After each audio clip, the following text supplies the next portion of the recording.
Here's what I think a lot of people need to understand about AI in general is, and I think most people haven't thought about it deeply enough yet to even realize this. But I think more so, okay, the AI is democratizing art and making, and if you can get past the small technical hurdle with just to generate cool images, the hurdle's not that big. It's like one day, follow a tutorial on YouTube. You could get it set up on your computer, just follow the tutorial, right? It's not a big hurdle. What AI is doing in my eyes, especially as I'm scrolling through social media every day and just watching these things, is more so we have this technology now that can basically allow us to create whatever, to an extent, whatever we are envisioning. I feel like it's actually exposing how unimaginative and not creative most people are. Because in this world where we now have this incredible stuff that all you have to do is think of something you've imagined that maybe hasn't been imagined before. And yet every time I'm scrolling through Instagram, there is another cyberpunk cyborg and another anime waifu. What are we doing? The waifu gang, man. Hey, look, I can't. You know, it's. I watch my anime. We all do. I don't have the body pillow.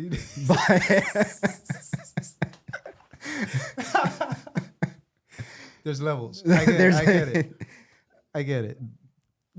I think when this person that you describe, right, who might be a specific person you're thinking of, or just a more general archetype, that person is also the person who fears or has an aversion to AI.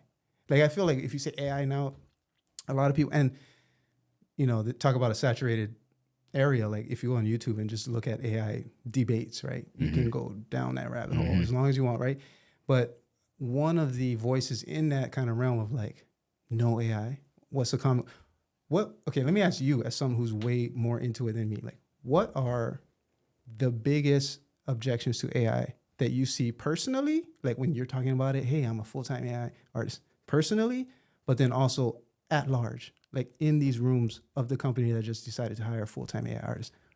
Give us two levels of the biggest objections. So personally, I think that it is still the argument that it's basically just pillaging and scraping artists' work, and there's nothing original about it, and it's for people who have no creativity and just want to press a button and get an instant result and not put in the time and energy to create something of their own. What I say to that is look at the social media and just like the artistic world we now live in. A year and a half ago, I drew on a dance video for the first time. It was a 60-second video. I drew frame by frame with my Wacom tablet with the pen. And the final product, I'm not a drawer. I don't ask me to draw a circle. I can't. But I was so proud of that video. And it took me 90 hours from start to finish drawing on a 1 minute long video, frame by frame, that I was incredibly proud of. But after that, it gets chewed up and spit out in 48 hours max. And then no one sees it after that. It gets buried. Yeah. Take that, add on top working and doing all the stuff you got to do for 40, 50, probably even more hours than that a week if you're a freelancer like us. When is there time to sit down and create something like that in a reasonable amount of time? I've had so many ideas and so many things I've wanted to create over the past 2.5 years. But I couldn't justify dumping 100 hours I don't have into making something that, sure, I'll be proud of it and I'll be happy of it, but it's going to get discarded after 48 hours. I can't justify that. There's not enough hours in my day. Fast forward to now. I now have this software that literally anything I can think of, I can put on the screen. And I can now take that into After Effects before I put it in the AI and do like low level After Effects, like motion track and add some assets or just like do some really low level VFX stuff. Take that and run it through the AI. And now those 2D assets I motion tracked on the footage, get the AI takes those shapes and builds it into it. And now it's part of it. Hence more uniqueness back to the earlier question. Because a lot of people do think, and that's, I guess you could say that was your response to the personal way you handle objections, but like at large. Well, one of the things is that people think it's just pressing a button. And let's just kind of say like, no, it's not that simple. It's not just go for it AI and make something as you've explained.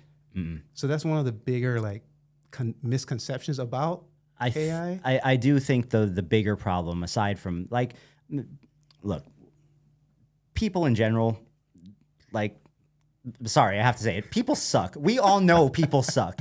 People outside of like our circle and the people we deal with in general, everyone can probably agree that people suck.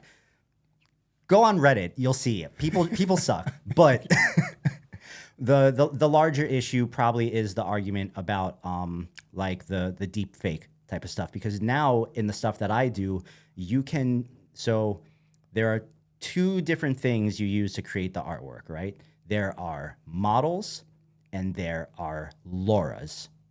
Models are large data sets of photos, typically trained in like a certain general style, whether it's like 3D or watercolor or hyper-realism or anime, right? And then if you're using that model, whatever you type in and prompt will be skewed towards that overarching style. There are plenty of models that people have trained.